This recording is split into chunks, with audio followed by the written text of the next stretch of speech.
One of my most vivid memories as a 4-year-old was climbing the Tower of Pisa. Imagine with me what it's like to climb a circular staircase that's very narrow, where the entire building is leaning, only to arrive at the top and there are bells larger than you are. My name is Brian Preeb. I'm Samantha Lingenberg. And I'm Ian Griffey. We're all masters and undergraduate students in civil and geotechnical engineering, and our project will investigate and analyze how engineers have kept the Leaning Tower of Pisa from toppling over its 900 plus years of existence. To understand what causes a tower to topple, there are two things you need to remember. First is that soft soils settle, especially when there's a high and variable water table, as is the case in Pisa, Italy.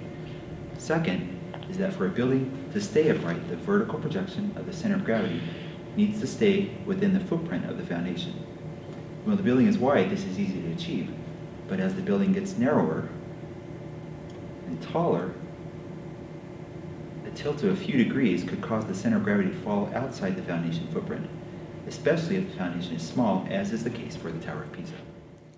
The tower was built in 3 phases, with a period of around 80 to 90 years in between.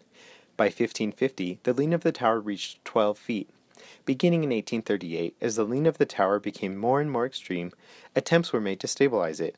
Each attempt to correct the tilt of the tower only made it worse.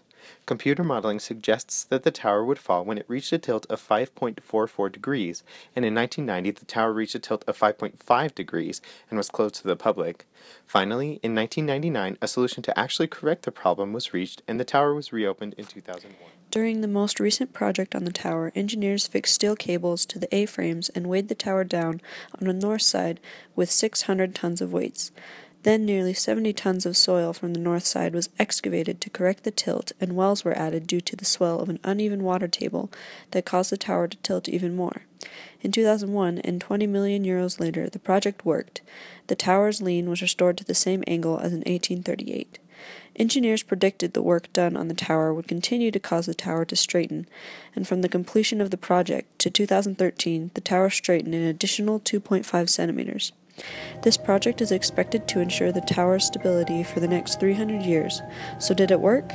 For now, yes, until the lean once again becomes too great and engineers will again preserve the great cultural monument for Pisa.